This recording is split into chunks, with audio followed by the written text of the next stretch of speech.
Shalom. Sekali lagi shalom. Mari beri tepuk tangan buat Tuhan kita. Kita puji kemuliaan Tuhan.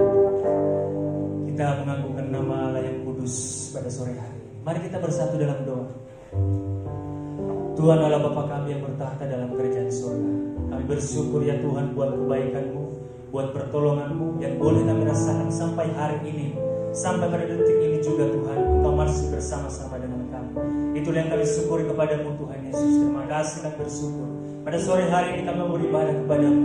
Kami menyerahkan ibadah di dalam tangan-Mu Tuhan. Dari awal, pertengahan, hingga sampai pada akhirnya. Engkau yang menuntun ibadah ini Tuhan Yesus. Dengan kuat kuasa-Mu ya Tuhan Yesus. Sehingga roh-roh yang tidak berkenan di hadapan-Mu, kami usir, kami tolak di dalam nama Tuhan Yesus Kristus. Kiranya kuasa-Mu Tuhan yang boleh berkenan atas ibadah kami pada sore hari. Terima kasih Tuhan untuk memuji nama-Mu. Saudara kami yang masih dalam perjalanan, mereka diberkati oleh Tuhan, mereka sampai di tempat ini dengan penuh sukacita di hadapan Tuhan. Kami mau bersama-sama memuji Engkau Tuhan pada sore hari. Nyatakan kuasa Tuhan, lawan setiap kami Tuhan Yesus. Terima kasih Tuhan. Terima kasih Tuhan Yesus. Terima kasih.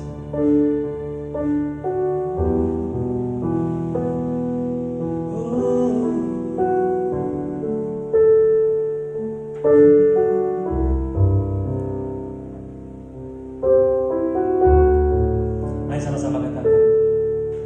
Ku datang Tuhan dalam hadirat-Mu, berhiaskan kekudusan.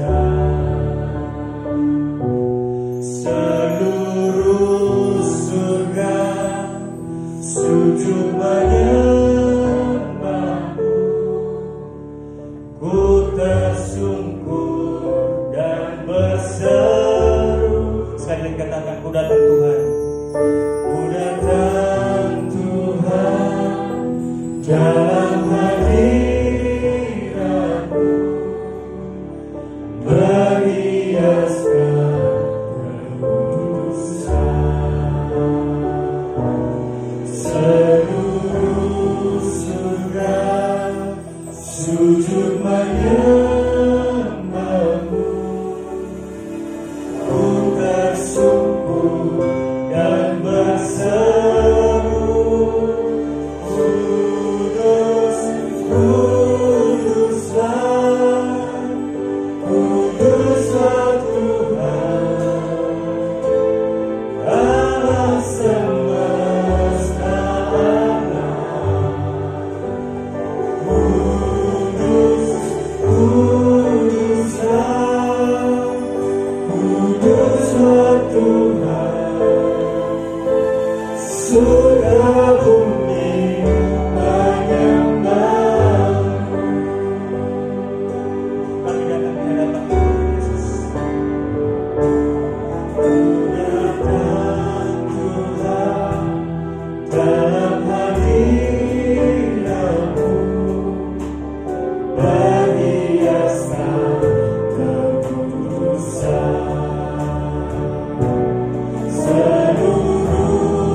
hari ini kami mau lebih lagi untuk memuji Engkau, bersorak-sorai di dalam nama Tuhan Yesus Kristus. Yang siap memuji Tuhan sama-sama kita katakan. Sekali lagi katakan. Amin. Haleluya. Mari kita sama-sama bertepuk tangan buat Tuhan kita. Haleluya.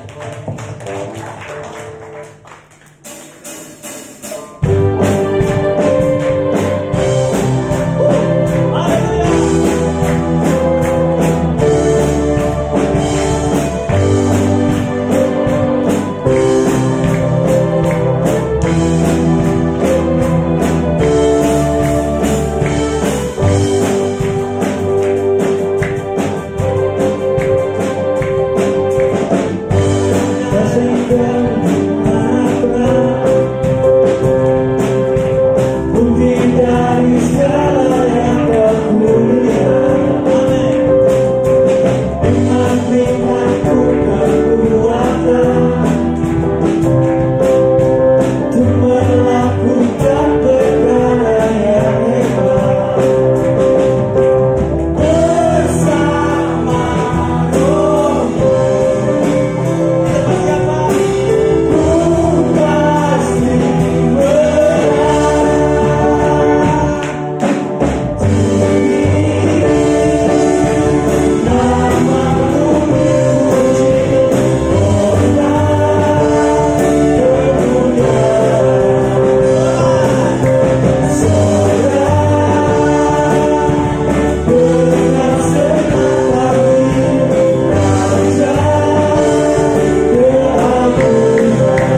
Bersorak-sorak muliakan namanya yang berperang ganti kita.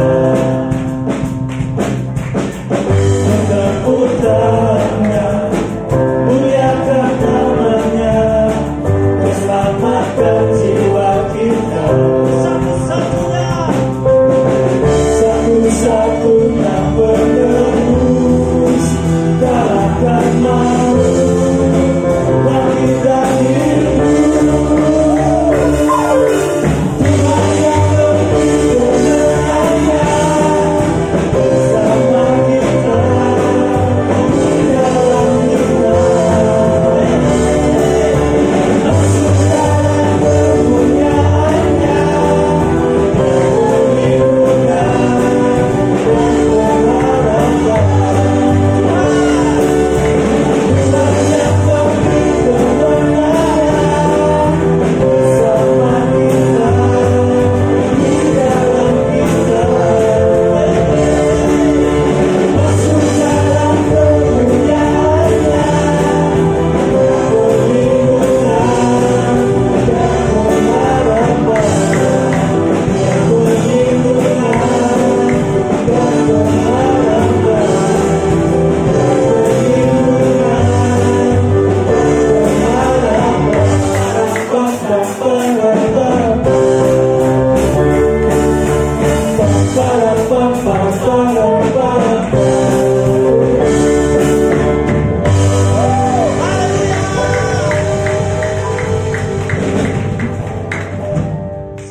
Terima kasih Tuhan buat sukacita yang Kau berikan bagi kami pada sore hari ini. Kami bersyukur punya seperti Engkau dan tidak pernah henti-hentinya kami memuji Engkau Tuhan. Sebab Engkau yang mengasihi kami terlebih dahulu. Kami mau mendengarkan firman-Mu sebagai kekuatan baru bagi kami. Engkau yang menuntun kami lewat firman-Mu. Engkau yang mengasah kami lewat firman-Mu. Engkau yang membentuk kami lewat firman-Mu. Kami siap melakukan dan mendengarkan firman-Mu. Mari sebelumnya kita mau pujikan satu pujian.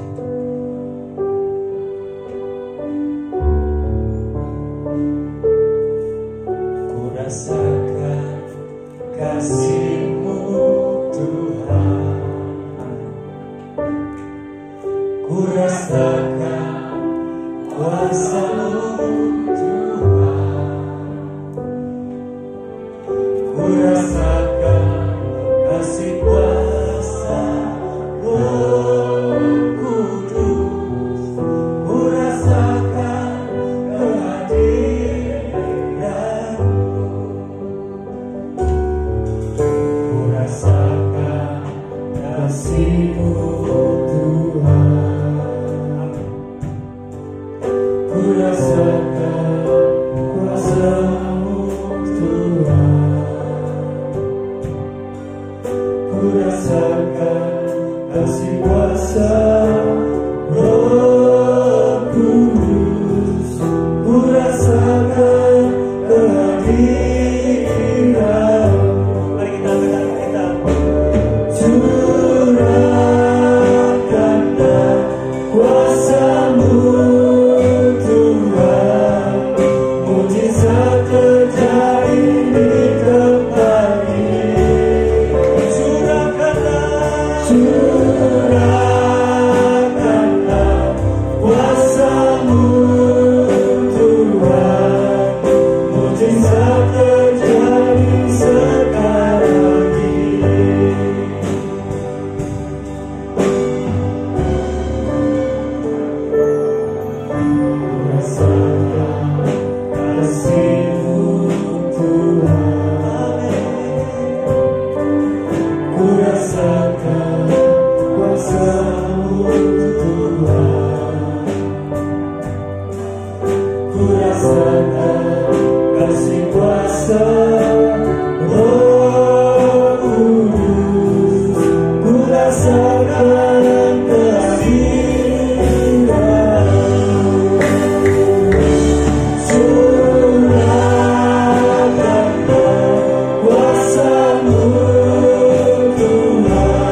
Curahkanlah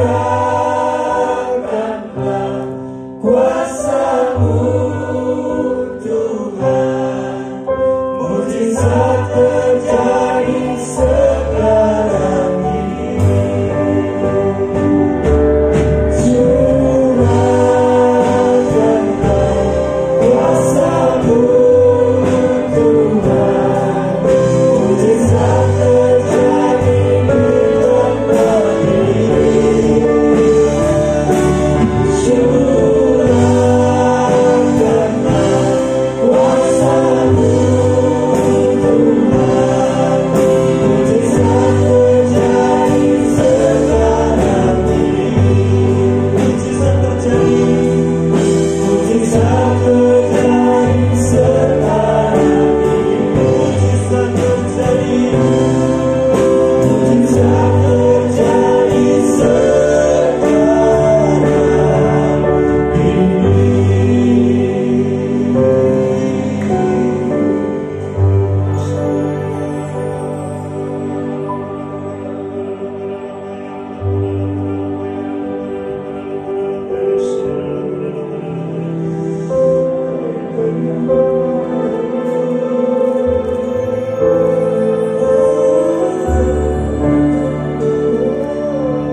Kami sungguh percaya Tuhan ada di tengah-tengah kami.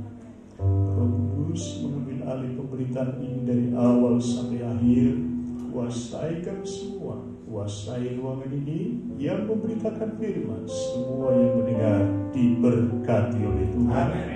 Kami siap menerima firman Tuhan, kami siap untuk melakukannya. Demi Kristus yang berkuasa kami berdoa. Haleluya. Semua orang percaya berkata amin. Silakan Bapak Ibu. Shalom. Bapak Ibu sekalian, mari kita lihat firman Tuhan hari ini. Kita masih suasana Paskah. Saya rindu membagikan ini pada kita 2 Korintus 5 ayat 15. 2 Korintus 5 ayat 15. Mari kita baca bersama-sama Bapak Ibu. 2 Korintus 5 ayat 15.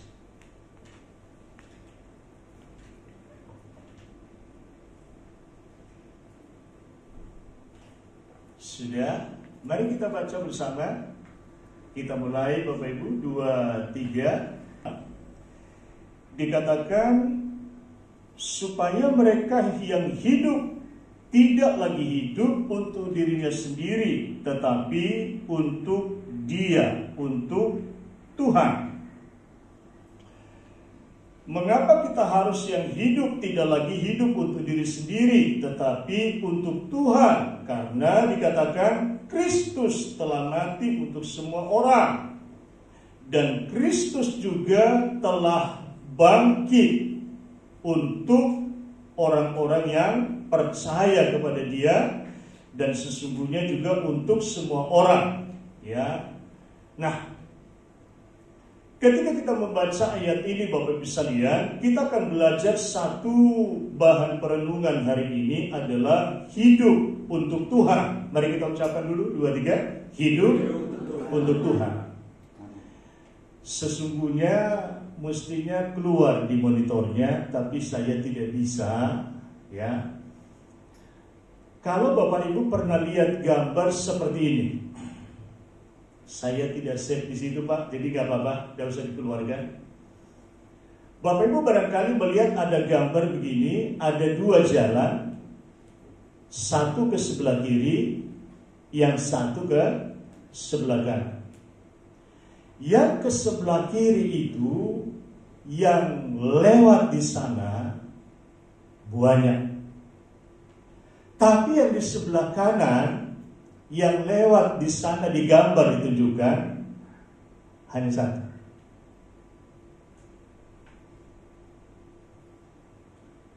Nah, kalau kita berbicara mengenai hidup untuk Tuhan, kira-kira dari gambaran jalan yang kita lihat di sebelah kiri, yang di sebelah kanan, yang di sebelah kiri, banyak orang melewatinya, bukan? Yang di sebelah kanan hanya berapa tadi? Hanya satu. Kira-kira yang mana gambaran orang yang mau hidup untuk Tuhan? Halo? Saya pinginnya yang sebelah kiri. Betul tak? Tetapi kalau kita belajar sesungguhnya, ini menggambarkan pada kita begitu banyak orang yang masih memilih hidup bukan untuk Tuhan, tetapi untuk siapa? Dirinya sendiri. Kita mudah berkata, oh saya mau hidup untuk Tuhan. Saya satu hari ngobrol dengan istri anak saya tanya pada mereka berdua, karena anak saya yang besar sudah di rumah sendiri, saudara. Menurut kamu, Mami, Renhard, orang yang hidup untuk Tuhan itu seperti apa sih? Lalu istri saya berkata, oh dia rajin ke gereja, dia rajin berdoa, dia rajin baca Alkitab. Lalu anak saya berkata, oh dia suka memberi untuk pekerjaan Tuhan, dan lain-lain. kita tanya, apa memang benar orang yang seperti ini adalah orang yang hidup untuk Tuhan? Barangkali itu adalah bagian cara hidup seseorang yang mau hidup untuk siapa? Untuk Tuhan. Tapi saya coba membantu hari ini Bapak Ibu, ya, seperti apa sesungguhnya yang dimaksud adalah hidup untuk Tuhan.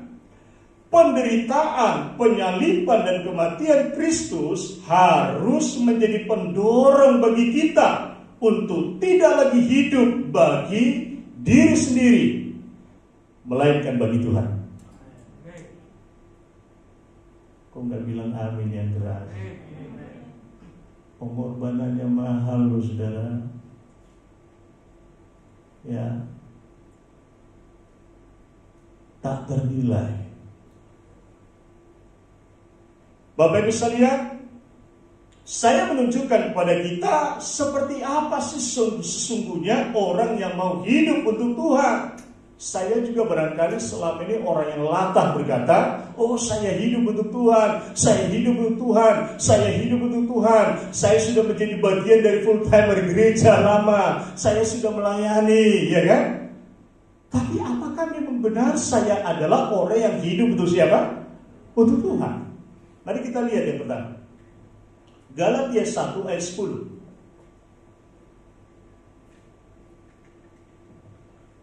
Galatia 1 ayat 10. Mari kita baca. Kita mulai Bapak Ibu. Di monitornya ada 2, 3. Jadi bagaimana sekarang? Adakah mencari kesukaan manusia atau kesukaan Allah? Adakah ku coba berkenan kepada manusia? Sekiranya aku masih mau mencoba berkenan kepada manusia, baca yang keras.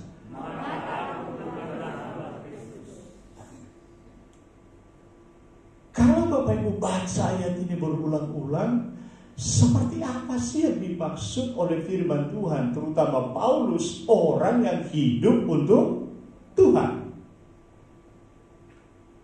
Saya dapat yang pertama adalah harus menjadi hamba Tuhan. Mari kita ucapkan 2, 3. Harus. Ulang lagi 2, 3. Harus. Bapak Ibu barangkali sudah terbiasa mendengar, oh hamba Tuhan itu sekolah Alkitab, hamba Tuhan itu sekolah pendeta, hamba Tuhan itu sekolah teologi. Gak ada ayatnya. Amin. Gak ada ayatnya. Alkitab tidak menulis seperti itu. Orang yang mau hidup untuk Tuhan yang pertama adalah harus menjadi hamba Tuhan. Bapak Ibu sekalian, kita harus memilih siapa yang terpaksa kita kecewakan. Ulang lagi, kita harus memilih siapa yang harus kita kecewakan. Apakah Tuhan atau siapa? Kok nggak berani ngomong sih? Atau siapa? Atau manusia?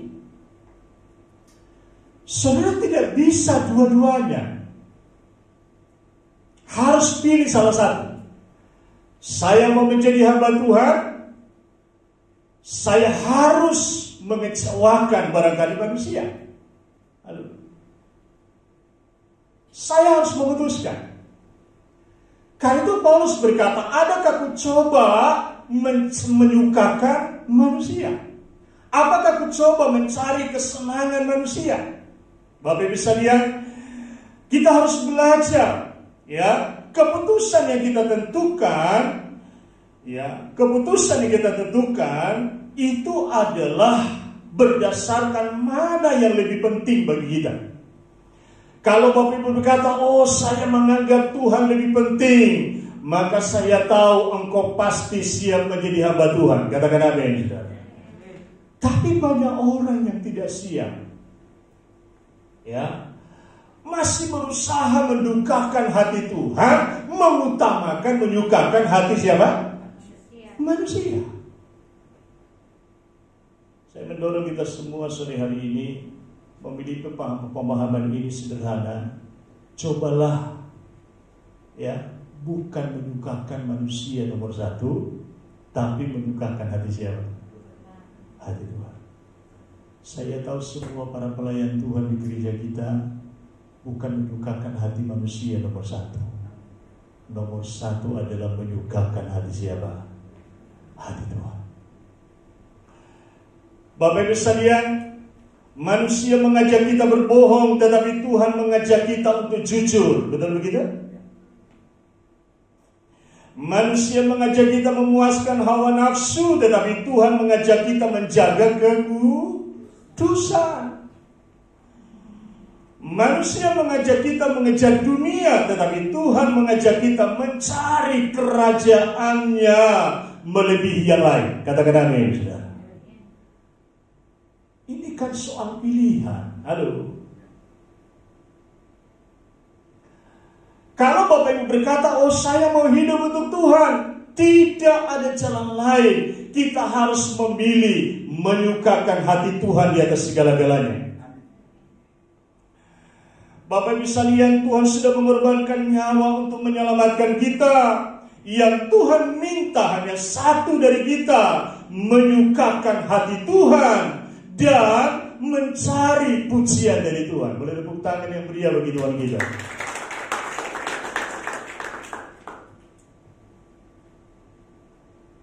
Karena itu saya membuat catatan, ciri-ciri hamba Tuhan sejati itu ialah selalu berupaya menyukakan hati Tuhan, bukan menyukakan hati manusia nomor satu. Karena itu Paulus berkata, kalau seandainya saya masih mencoba berupaya berkenan dan menyukakan manusia, sesungguhnya aku bukan hamba siapa? Hamba Tuhan. Ini gak mudah. Saya lihat di sini banyak orang muda, kita juga pernah muda ya Pak ya. Siapa bilang orang yang masih muda tidak bisa hidup untuk Tuhan? Mulai dari sekarang, katakan amin. Itu pilihan. Karena itu seringkali Bapak Ibu juga barangkali membaca, siapa mengasihi ayahnya ibunya lebih dari aku. Bukan soal kita tidak mengasihi mereka, tetapi dalam prinsip-prinsip tertentu Bapak Ibu, kita harus memilih mengecewakan orang tua atau menyukakan hati siapa? Tuhan. Atau mengecewakan Tuhan atau menyukakan orang tua. Harus pilih salah satu. Yang saya yakin hari ini, kita pilih menyukakan hati Tuhan, mencari pujian, ya, adalah dari Tuhan. Karena itu ketika Bapak Ibu membaca mengenai Maria yang melahirkan siapa? Yesus. Sebenarnya dia lebih aman mencari kesukaan untuk dirinya, bukan? Mencari kenyamanan untuk dirinya, bukan? Kalau sampai dia hamil, kan apa kata orang gitu? Apa kata dunia? Apalagi hamil, ya kan? Tanpa bersuami, itu gak nyaman, menyakitkan. Tapi ketika malaikat datang berkata kepada Maria, engkau mengandung dan melahirkan seorang apa? Anak laki-laki. Apakah dia berkata, oh jangan? Halo? Saya kan belum bersuami. Memang betul dia berkata demikian. Tapi apakah dia menolak? Apakah dia coba berusaha mengecewakan hati Tuhan yang mengutus malaikat memberitahu berita ini pada dia? Tidak. Dia katakan apa? Sesungguhnya aku adalah hamba siapa? Hamba Tuhan. Ini orang yang mau hidup untuk Tuhan. Boleh tepuk tangan bagi Tuhan kita. Yang kedua, 1 Yohanes 2 ayat 15-16. 1 Yohanes 2 ayat 15-16. Mari kita baca. 1 Yohanes 2 ayat 15-16. Mari kita baca Bapak Ibu. 2, 3. Janganlah kamu mengasihi dunia dan apa yang ada di dalamnya. Jikalau orang mengasihi dunia, maka kasih akan Bapa tidak ada di dalam orang itu. Terus 16. Sebab semua yang ada dalam dunia, yaitu keinginan daging, keinginan mata, serta keangkuhan hidup, bukanlah berasal dari Bapa, melainkan dari dunia. Kalau Bapak Ibu mengambil keputusan, oh saya mau hidup untuk Tuhan, bukan saja harus menjadi hamba Tuhan. Yang kedua adalah tidak mengasihi dunia lagi. Mari kita ucapkan 2, 3. Tidak. Ulang lagi 2, 3. Tidak.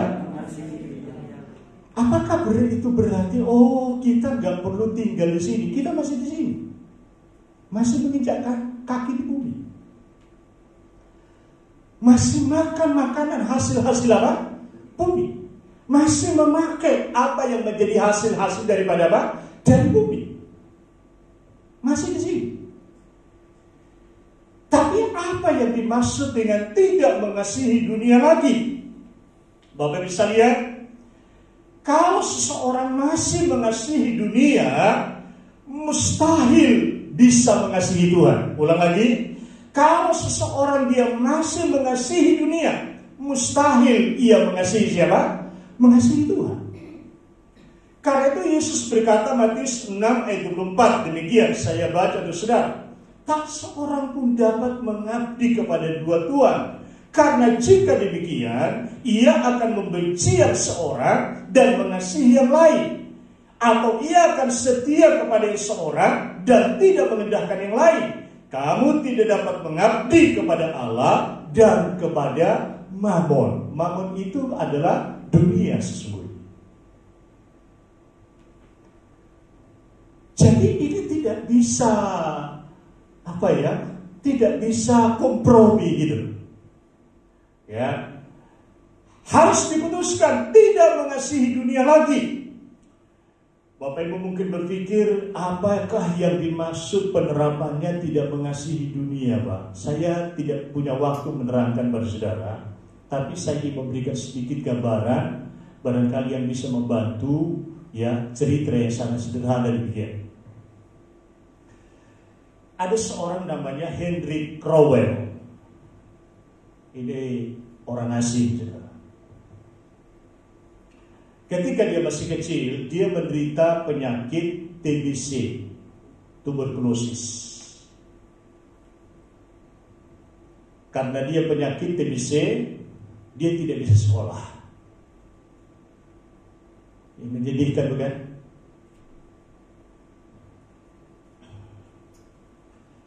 Lalu satu hari dia mendengar seorang pendeta khotbah. Saya sebut saja namanya Neil Modi gitu. Ketika dia mendengar pendeta Modi khotbah, Crowell yang masih muda ini, dia berkata begini, tolong perhatikan perkataannya. Tuhan, saya tidak mampu untuk berkhotbah. Jadi seperti ini dia gak bisa. Tetapi saya ingin menjadi seorang pengusaha. Saya mau jadi pengusaha. Atau sudah jadi pengusaha. Gak usah angkat tangan lah ya. Taruh niatmu di hati. Anak saya yang kecil itu lulus dari sekolah, wisuda 2019 akhir. Kan COVID. Sampai sekarang belum bekerja. Memang waktu saya tanya dia, kamu cita-cita mau jadi apa sih? Sebenarnya saya gak mau jadi pegawai nih. Saya mau kerja sendiri. Ya sudah, terserah kamu. Tapi kan COVID. Lalu saya konsultasi dengan teman saya, Pak, menurut Pak ya apa? Kalau saya sih, saya bilang sama teman saya ingin anak saya ikut orang dulu, supaya dia belajar disiplin, dia belajar tanggung jawab, dia belajar loyalitas. Ya. Jadi sampai sekarang dia coba berusaha melamar. Lalu dia kerja online, dia jual-jual apa gitu. Ya. Saudara, lalu dia berkata, saya tidak bisa khotbah, tapi saya ingin menjadi seorang pengusaha.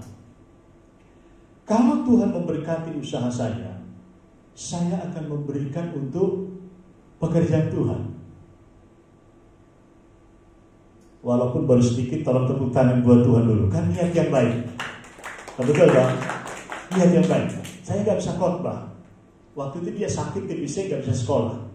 Tapi dia bilang, Tuhan, saya gak bisa khotbah, tapi saya jadi pengusaha. Nanti kalau usaha saya diberkati, saya memberi untuk pekerjaan Tuhan. Singkat cerita, setelah Crowell sembuh dari sakitnya, dalam waktu kurang dari 20 tahun, Crowell menjadi seorang pengusaha yang sukses. Barangkali Bapak Ibu tahu Quaker. Halo, Quaker tahu sarapan pagi? Nah, itu punyanya dia, saudara. Dan usaha Quaker ini sangat berhasil karena produk Quaker ini merupakan sarapan yang diminati jutaan orang di dunia. Jadi luar biasa diberkati. Ya. Nah, selama lebih dari 40 tahun Crowell setia memberi untuk pekerjaan Tuhan penghasilannya itu 60-70%.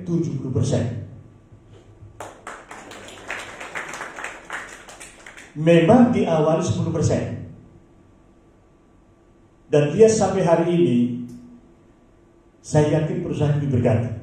Sampai hari ini ada di Indomaret, di toko-toko kecil ada sampai sekarang.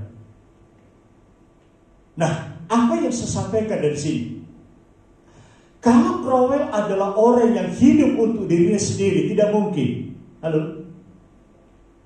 Tapi dia belajar hidup untuk siapa? Untuk Tuhan. Apa buktinya dia hidup untuk Tuhan? Tidak mengasihi dunia lagi. Halo? Dia tidak berusaha lagi seperti bola dunia digenggam, dia apa? Dipeluk untuk diri sendiri. Enggak. Bapak Ibu bayangkan, 60-70% penghasilan itu sangat besar, saudara. Saya pernah baca mengenai owner dari Colgate. Apakah itu benar saya nggak tahu. Itu dibalik. Buat Tuhan 90%, untuk dirinya berapa? 10%. Gendeng gitu loh, saudara. Tapi gak jatuh miskin. Boleh tepuk tangan buat Tuhan kita. Gak jatuh miskin. Saya mendorong kita semua yang ada hari ini, jangan mengasihi dunia lagi. Katakan amin, saudara. Mungkin Bapak Ibu di sini belum pernah berjanji pada Tuhan. Buatlah janji hari ini. Tuhan, kalau saya ditolong Tuhan, kalau saya diberkati Tuhan, buat niat yang terbaik untuk Tuhan. Janji hari ini. Halo. Percaya doamu pasti dikabulkan Tuhan. Bapak Ibu sekalian, jangan mengasihi dunia lagi. Kita harus belajar seperti Crowell. Dia hidup untuk Tuhan, bukan lagi hidup untuk dirinya sendiri. Dia coba belajar tidak lagi mengasihi dunia. Apa yang dari Tuhan, apa yang oleh Tuhan, semua dikembalikan untuk siapa? Kemuliaan Tuhan. Apabila cara hidup yang seperti ini ada pada saudara, saya yakin engkau sudah hidup untuk Tuhan. Yang ketiga, 1 Korintus 10 ayat 31. Mari kita baca. 1 Korintus 10 ayat 31. 1 Korintus 10 ayat 31. Sudah, mari kita baca. 2, 3. Aku menjawab, jika engkau makan atau jika engkau minum atau jika engkau melakukan sesuatu yang lain, baca yang keras, lakukanlah semuanya itu untuk apa? Kemuliaan Tuhan. Kalau saudara berkata, saya mau hidup untuk Tuhan, maka yang ketiga, cara hidup harus memuliakan Tuhan. Mari kita ucapkan 2, 3. Cara hidup harus, ulang lagi 2, 3. Cara hidup, amin, harus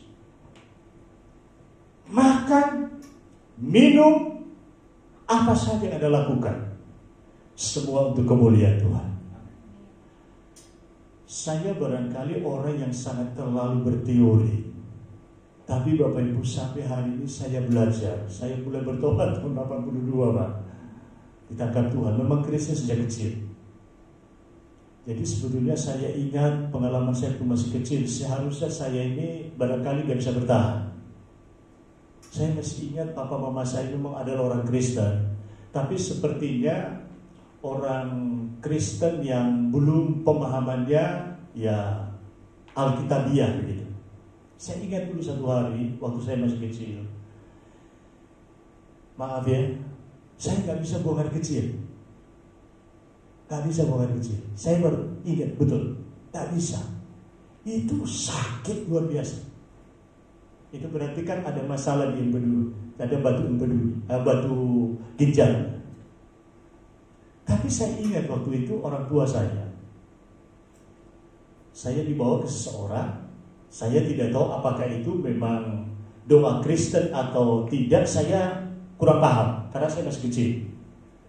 Lalu saya ingat ada cairan, lalu disuruh saya minum. Bapak Ibu, setelah beberapa waktu saya buang air kecil bisa, itu batunya keluar, saudara. Kok gak tepuk tangan serius? Saya ingat waktu itu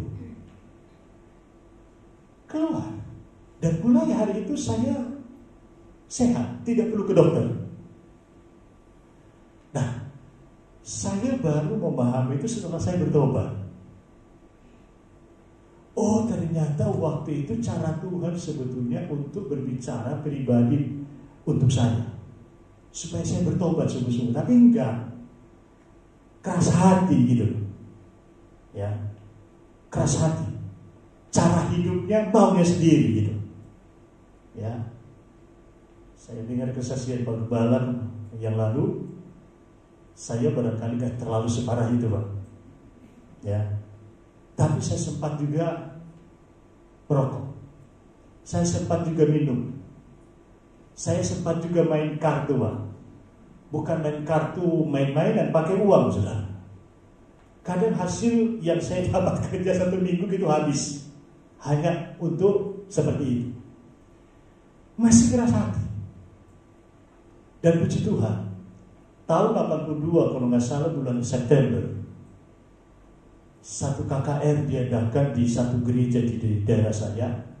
Orang tua saya memaksa. Sebetulnya saya nggak mau ya, karena saya latar belakang gereja kami itu Protestan. Tapi ini KKR ini bukan di gereja kami, tapi di gereja aliran Pentakosta. Sebetulnya saya nggak begitu respect dengan aliran-aliran seperti itu, karena dekat dengan rumah saya, rame gitu loh, saudara, bising. Tapi karena dipaksa saya datang. Nah, ketika pendetanya khotbah dari Jakarta, saudara, memang orangnya barangkali urapi Tuhan gitu. Itu waktu dia masih khotbah belum selesai, saya sudah nangis, saudara. Dan singkat cerita, itulah awal pertobatan saya sungguh-sungguh. Mulai hari itu saya berjanji, Tuhan, saya serahkan hidup saya pada Tuhan. Dan ini saya sekolah pendeta. Itu pun terpaksa. Tapi memang kadang-kala untuk ikut Tuhan itu kadang-kala harus apa? Terpaksa awalnya. Ya, Bapak Ibu, cara hidup harus memuliakan siapa? Memuliakan Tuhan.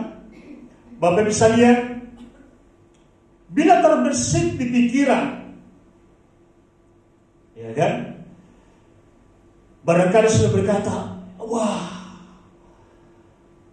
enak saja hidup bagi orang lain, bagi diri sendiri saja, Pak, susah.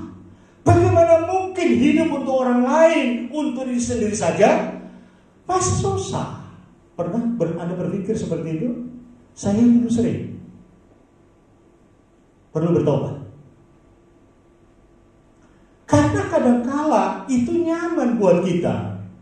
Tapi sebetulnya Tuhan ingin mengajar kita, cara hidupmu bukan lagi menurut kemauanmu sendiri gitu. Nangkap pas itu. Cara hidupmu bukan lagi menurut apa yang kamu sukai, apa yang nyaman untuk kamu. Kamu harus belajar lakukan sesuatu sekalipun tidak nyaman buat kamu. Lakukan sesuatu sekalipun barangkali kamu sendiri aja masih apa? Perlu ditolong gitu. Bisa nangkep? Apa sih yang mau disampaikan Pak Yusak dengan pembelajaran seperti ini? Bapak bisa lihat. Sorry ya, seringkali iman kita tidak bertumbuh karena dibatasi oleh apa? Cara berpikir kita. Iman kita tidak bertumbuh karena dihalangi oleh pikiran kita untuk berani bertindak sesuatu yang melampaui apa? Pikiran kita. Saya jujur berkata pada saudara, wah kalau suruh pilih ya cari, tidak perlu mikirin orang lain, mikirin apa? Diri sendiri aja masih susah, gimana mikirin orang lain, gitu ya. Bapak Ibu, apalagi ini pandemi sudah setahun lebih ya. Siapa dipelihara Tuhan sampai hari ini? Tolong bagi tangannya. Dipelihara Tuhan, ditolong Tuhan, diberkati Tuhan, dipulihkan Tuhan. Kok gak tepuk tangan sungguh-sungguh buat Tuhan ini? Saya ini setahun itu, ya kita belajar juga dari Pak Gembala barangkali. Ibadah sudah lama di sini Pak, sudah ya. Tapi Bapak Ibu bayangkan, gak mudah. Gereja ini kan harus berjalan. Aduh. Biaya operasionalnya juga berjalan. Nah, kalau nggak ada kegiatan ibadah,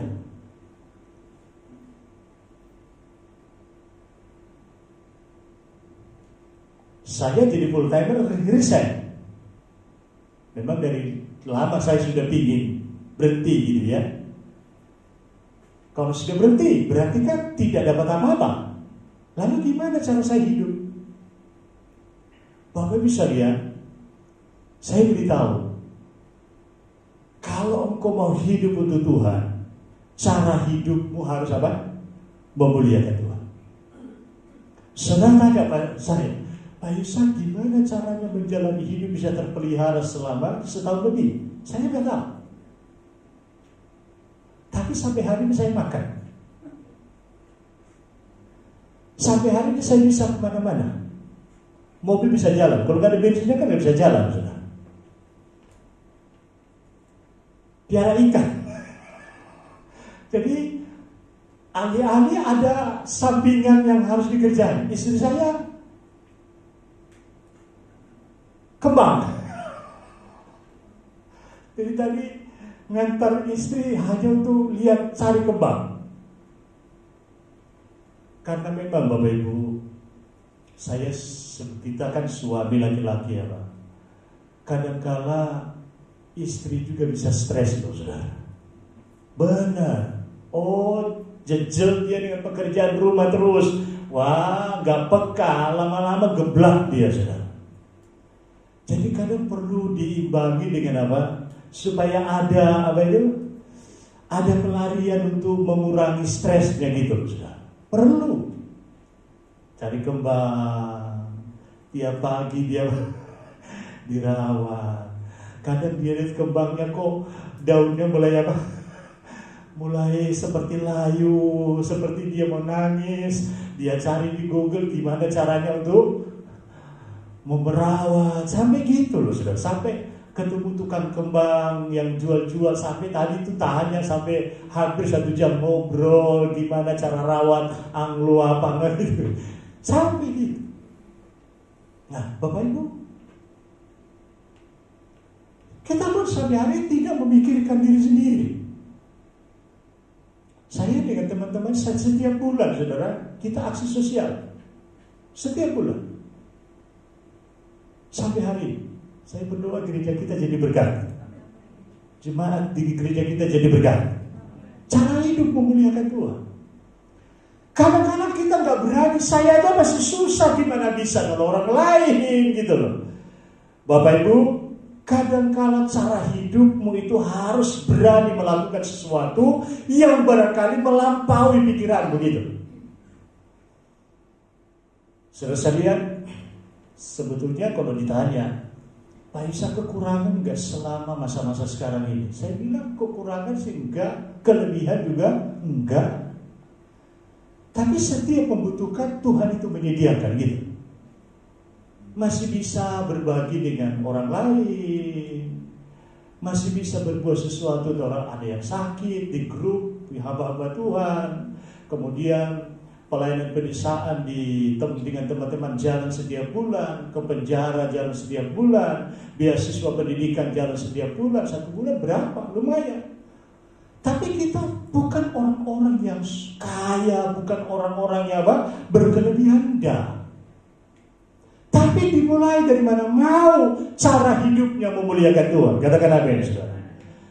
Kalau Anda dibatasi, oh saya masih begini, saya masih begini, ya kan, saya aja masih begini, masih perlu ditolong dan sebagainya, engkau tidak pernah bertumbuh.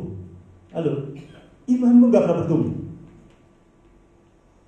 Ketika Anda mulai berkata, oh saya mau hidup untuk Tuhan, otomatis cara hidup kita harus memuliakan Tuhan. Katakan amin, saudara. Bukan hanya tutur katanya, bukan hanya sikapnya, perbuatannya juga, termasuk dompetnya juga. Amin. Kok gak tepuk tangan buat Tuhan? Tapi saya lihat, memang orang kalau cara hidupnya memuliakan Tuhan, tolong lihat ya, itu indikator apa? Imannya bertumbuh. Imannya bertumbuh. Imannya bertumbuh. Doa saya semua yang di sini, imanmu bertumbuh. Engkau hidup untuk Tuhan, cara hidupmu memuliakan Tuhan. Yang terakhir Bapak Ibu, Matius 19 ayat 24. Mari kita baca. Matius 16 ayat 24.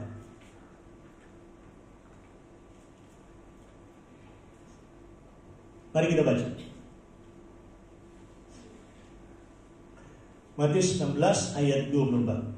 Sudah? Mari kita baca 2, 3. Lalu Yesus berkata kepada murid-muridnya, setiap orang yang mau mengikut aku, ia harus menyangkal dirinya, memikul salibnya, dan mengikut aku. Mau hidup untuk Tuhan, saudara? Mau hidup untuk Tuhan? Yang terakhir, memang ada banyak, tapi kita cukup dulu sih. Harus siap mengorbankan hak. Mari kita ucapkan 2, 3. Harus. Ulang lagi 2, 3. Harus siap. Kok wajahnya tegang sih? Benar nih. Siap mengorbankan hak. Saya ingat waktu Jumat Agung, Pak, saya gak datang ibadah, saya tugas waktu itu. Sebelum tugas mau sarapan, kebetulan gak ada persediaan. Ingat, oh di sana dekat rumah itu ada jual nasi pecel. Saya pergi. Waktu saya pergi, memang saya tahu nasi pecel ini kalau dia hanya ada pagi toh, siang itu jam 10 sudah gak ada. Memang sering rame gitu. Jadi saya ikut antri. Jadi mulai sana saya antri di sini. Lumayan, hampir setengah jam. Itu dapat nasi pecel loh, sudah setengah jam antri. Ketika sudah sampai giliran saya lihat ada orang datang tiba-tiba ngambil pesanannya gitu. Lalu mereka ngomong berdua. Aku batinnya bilang apa? Saya setengah jam di situ. Ini kok baru datang sudah apa? Terima pesanannya. Ini pikiran saya. Mungkin dia temannya gitu. Mungkin sudah kenal. Tapi Bapak Ibu tahu apa yang ada di hati saya? Halo? Kok seperti pura-pura gak tahu sih? Kira-kira tahu apa yang ada di hati saya? Kesal. Tahu kesal?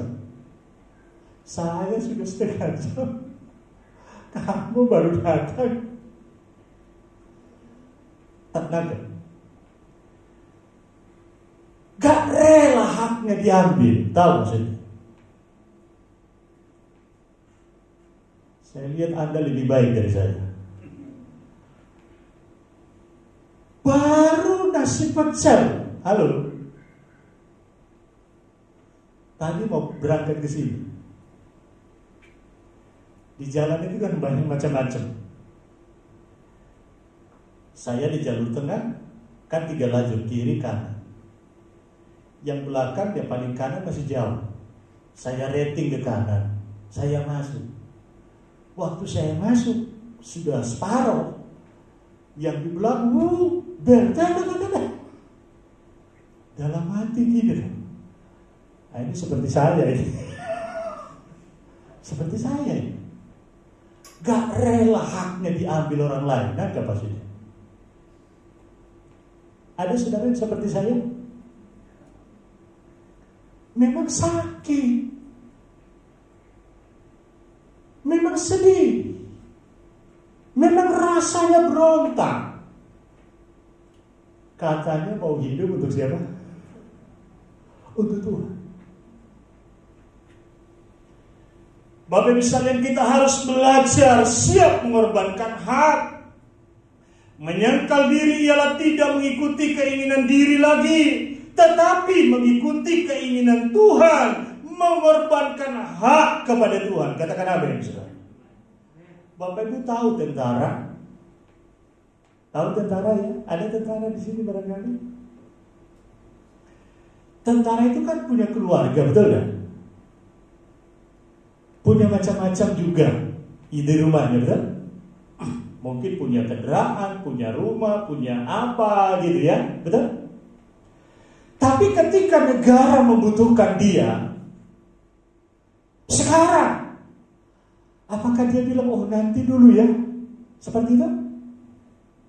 Oh tunggu dulu, saya bereskan dulu ya, gitu? Enggak.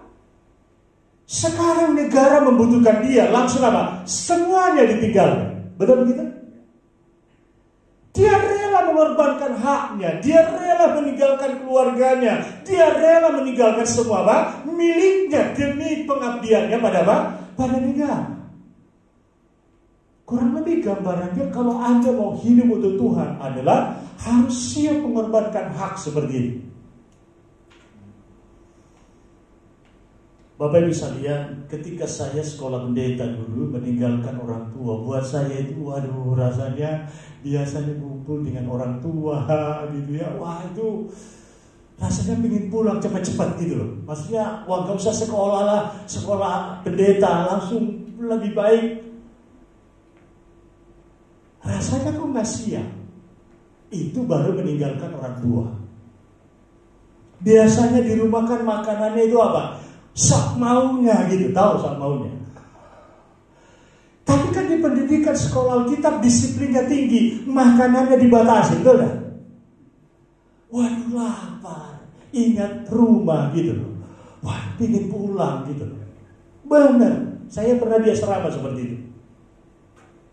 Biasanya bangun sak maunya di rumah kan, mau bangun jam berapa ya terserah gitu ya. Sekolah pendeta bangunnya jam berapa? Jam 4 sudah harus bangun. Apalagi harus doa pagi gitu ya. Habis itu apa? Kerja bakti. Habis itu apa? Wah, mandinya aja 10 menit dah sampai. Lebih dari itu, telat masuk kelasnya, ya kena hukuman gitu loh. Disiplinnya seperti militer. Jadi saya mulai banyak belajar dari hal seperti itu adalah mengorbankan hak. Memang gak enak. Jam tidur dikorbankan, porsi makan dikorbankan, keluarga dikorbankan. Itulah orang yang hidup untuk Tuhan.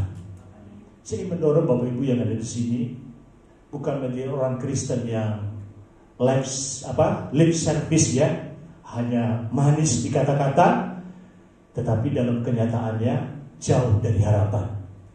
Saya yakin Bapak Gembala juga berharap semua kita yang di sini hidup untuk Tuhan. Memang ada hakmu, betul. Tapi kadangkala Tuhan itu minta. Saya gak bisa bayangkan seperti Abraham itu ya, punya anak hanya berapa? Halo, punya anak hanya berapa? Hanya diminta sama siapa? Waduh, itu katakanlah misalnya Bapak Ibu kerja gitu ya, penghasilan 1 bulan sekian, ya kan? Lalu hitung kosnya berapa, makannya berapa, ongkosnya, bensinnya berapa, dihitung-hitung sisanya cuma berapa, harus membayar apa? Perpuluhan lagi. Halo. Sepertinya memang, wah, gimana caranya? Mau hidup untuk Tuhan? Amin. Mulai dari hal yang kecil. Bapak Ibu sekalian, kita belajar Matius 19 ayat 29 berkata, dan setiap orang yang karena namaku meninggalkan rumahnya, saudara laki-laki dan saudara perempuan, bapaknya, ibunya, anaknya, ladangnya, akan menerima kembali 100 kali lipat dan akan memperoleh hidup yang kekal. Artinya begini, ketika Bapak Ibu belajar hidup untuk Tuhan, siap mengorbankan hak, Tuhan tidak berhutang. Tuhan tidak mau berhutang. Kalau kita bicara konsekuen, manusia kurang konsekuen. Tapi Tuhan itu nomor 1, sangat apa? Konsekuen. Kalau dia berkata menerima 100 kali lipat, menerima hidup yang kekal, oh, Anda jangan berpikir Tuhan itu seperti manusia, kemampuannya terbatas, janjinya diragukan. Itu manusia. Tuhanmu tidak seperti itu. Tuhanku tidak seperti itu. Kalau dia berkata 100 kali lipat memperoleh hidup yang kekal, yes, dia bisa lakukan. Tadi pagi saya ditanya oleh seseorang yang saya doakan sampai hari ini, Pak Yusam, bisa nggak orang Kristen kehilangan keselamatan? Ini gampang jawabnya, tapi menerangkannya lalu susah gitu.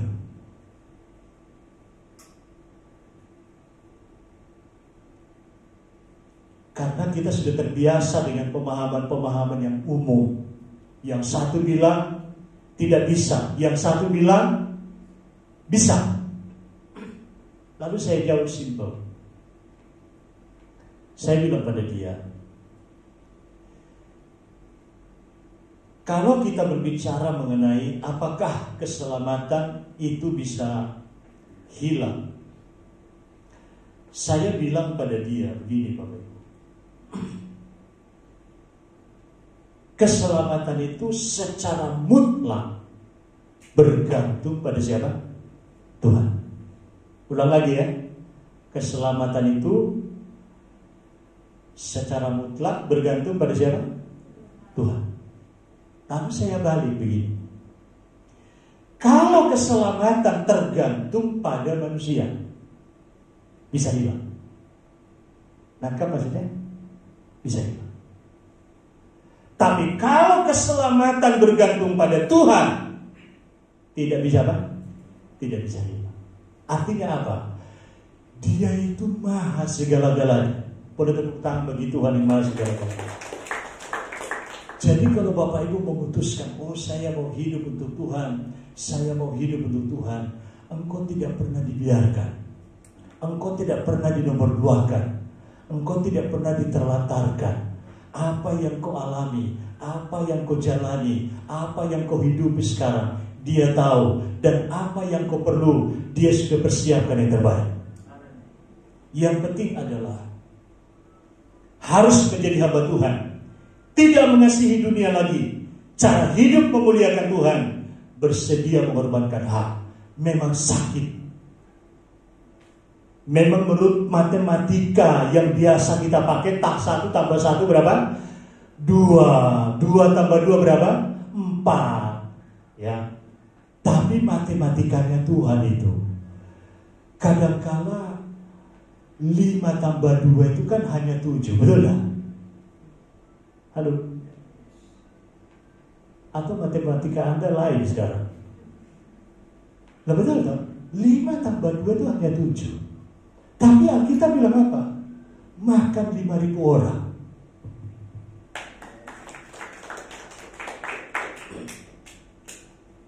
Bapak Ibu, belajarlah hidup untuk Tuhan. Kalau kau hidup untuk Tuhan, apa yang tidak pernah terpikir Tuhan bisa lakukan. Saya berdoa, yang muda-muda ini engkau alami Tuhan. Engkau alami Tuhan. Mungkin jauh dari orang tua seperti saya dulu. Rasanya kok siapa yang jadi mentornya? Ada Tuhan. Jangan jauh dari Tuhan. Dia bisa tolong kita melebihi orang tua. Saya pun sudah mengalami waktu saya sekolah pendeta sampai KKN dulu. Gak punya orang tua seperti gak ada yang gak tahu ya. Tapi Tuhan tahu. Ebenezer, sampai hari ini Tuhan menyertai kita. Percaya ke depan Tuhan pasti menolong kita. Boleh tepuk tangan yang meriah bagi Tuhan kita. Ayo berdoa, kita berdiri bersama-sama.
Bapa di surga, kami sangat bersyukur. Malam hari ini kami boleh merasakan kehadiran ada di tengah-tengah kami, Roh Kudus. Engkau sudah menurunkan hadirat-Mu kepada setiap kami yang ada di ruangan ini, sehingga kami boleh merasakan ada sukacita dan damai sejahtera. Amen. Dalam setiap hati kami di saat kami berkumpul untuk memuji menyembah Engkau Tuhan. Bapa surgawi yang kami sembah di dalam nama Tuhan Yesus Kristus. Terima kasih buat penyertaan-Mu Roh Kudus, buat urapan-Mu Roh Kudus, atas setiap hamba-hamba yang sudah mengambil bagian di dalam pelayanan ibadah ini, khususnya para pemain musik WL, para singer, dan juga hamba-Mu yang sudah menyampaikan kebenaran firman-Mu, yaitu hamba-Mu Bapak Pendeta Yusuf Mentrofaya Bapak. Terima kasih Tuhan buat hamba-hamba Tuhan kaum muda yang sudah mengambil bagian di dalam pelayanan, baik sebagai penerima jemaat, baik sebagai kolektor, baik sebagai pembawa pengumuman, dan setiap mereka yang terlibat dalam acara ibadah ini. Kami berdoa Tuhan berkati mereka. Amen. Dan pakai mereka makin hari makin lebih lagi mengasihi Engkau. Amen. Dalam nama Tuhan Yesus Kristus, biarlah Roh Kudus akan berdolan atas setiap kehidupan kami. Amen. Menguasai setiap hati kami dan pikiran kami, sehingga apa yang kami lakukan dalam segala sesuatu yang memuliakan hati Tuhan. Dan kami rindu hidup sebagai hamba Tuhan. Amen. Dalam nama Tuhan Yesus. Terima kasih Bapa, meterangkan firman-Mu yang kami dengar dalam setiap roh hati kami, sehingga pulang dari ibadah ini Tuhan, kami boleh melakukan apa yang Tuhan kehendaki melalui kebenaran firman yang kami dengar pada petang hari ini. Terima kasih Tuhan. Kami akan teringat akan negara dan bangsa kami yang hari-hari ini sedang dirundung dengan duka cita karena banyak musibah yang terjadi akhir-akhir ini yang melanda bangsa kami ya Tuhan.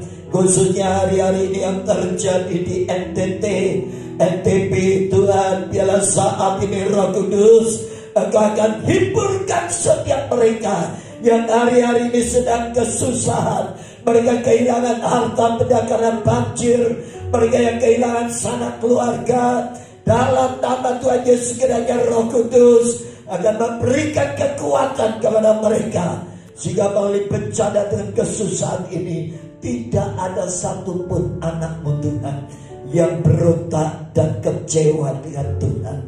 Biarlah Roh Kudus akan memberikan pengertian kepada setiap mereka, sesuatu pengertian yang baik kepada setiap mereka ya Bapa.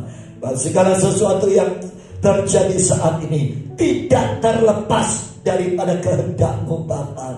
Terima kasih Tuhan, supaya ada pembaruan kehidupan, ada pertobatan terjadi, ada kasih yang dari Bapa boleh dinyatakan lewat segala peristiwa yang terjadi atas mereka.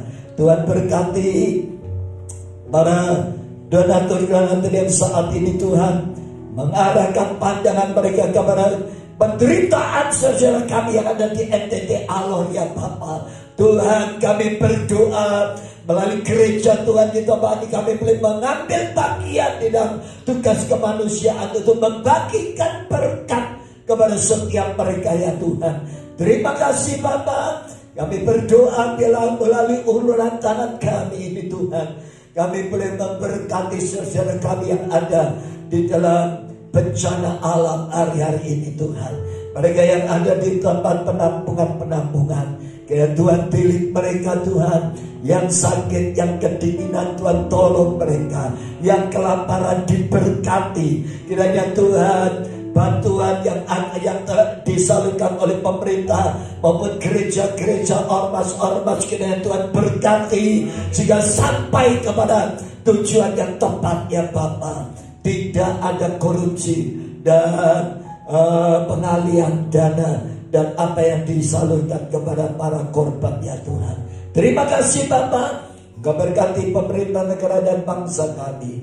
Kami berdoa untuk Bapak Presiden, Wakil Presiden, para Menteri Kabinet. Dan kami berdoa untuk semua pejabat TNI Polri dan semua Tuhan yang ada di dalam dunia pemerintahan ini Tuhan, baik legislatif, yudikatif, eksekutif. Kiranya Tuhan berkati khususnya bagi anak-anak Tuhan yang saat ini Tuhan percaya menduduki posisi yang strategis. Biarlah Tuhan akan memakai setiap mereka supaya melalui kehidupan mereka boleh memancarkan Kristus di dalam tugas setiap mereka. Terima kasih Tuhan. Kami berdoa untuk program pemerintah untuk mengatasi COVID ini Tuhan. Dengan vaksin, kiranya Tuhan akan berkati supaya apa yang dikerjakan ini boleh berhasil dan boleh menahan lajunya COVID-19 ini Tuhan. Tidak mendatangkan korban yang lebih lagi. Kami berdoa untuk sejemaat yang tidak hadir pada sore hari ini. Kiranya Tuhan pilih mereka ya Bapa yang sakit, baik di rumah sakit maupun di rumah sendiri. Saat ini kami berdoa bila kuasa bilur Yesus Kristus menjamah tubuh mereka. Amen. Dan Tuhan memberikan kesembuhan kepada setiap mereka yang hari ini sedang sakit. Tuhan pulihkan kesehatan mereka Bapa. Yang sedang bepergian Tuhan lindungi mereka, jauhkan dari malapetaka, mara bahaya, kecelakaan dan sakit penyakit. Usaha pekerjaan jemaat semuanya diberkati, studi mereka semuanya diberkati dengan hikmat, kepandaian, akal budi, sehingga setiap anak-anak kami jemaat ini Tuhan boleh memiliki kehidupan yang penuh hikmat daripada-Mu, sehingga mereka boleh menjadi orang-orang yang berhasil di dalam usaha mereka, di dalam pelayanan mereka, juga di dalam studi mereka ya Tuhan. Terima kasih Bapak.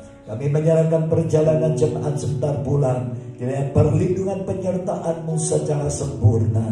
Malaikat Tuhan melindungi mereka sampai di rumah dengan selamat. Nama Tuhan dipermuliakan. Amin. Mulai hari ini sampai Maranatha. Jemaat yang dikasihi Tuhan, angkat kedua tanganmu. Sekarang setelah kau menyelesaikan ibadah ini, pulanglah. Kembalilah kepada keluargamu masing-masing dan rumah tanggamu masing-masing. Sekarang terimalah berkat anugerah damai sejahtera yang daripada Allah Bapa di surga, kasih di dalam Tuhan kita Yesus Kristus, serta persekutuan, penghiburan, kekuatan, penyertaan daripada Allah Roh Kudus akan senantiasa menyertai perjalanan hidupmu, memberikan kekuatan kepadamu di kala engkau lemah, memberikan sukacita di kala engkau sedih, menyembuhkan engkau di kala engkau sakit, memberikan jalan keluar dari setiap persoalanmu, dan memberkati engkau dalam segala kebutuhanmu. Karena sesungguhnya kasih setia Tuhan tidak akan pernah meninggalkan engkau mulai hari ini sampai Maranatha, bahkan sampai kekal selama-lamanya, di dalam nama Tuhan Yesus Kristus. Saudara yang percaya kau pulang diberkati Tuhan luar biasa, katakan Amin. amin. Tuhan memberkati saudara.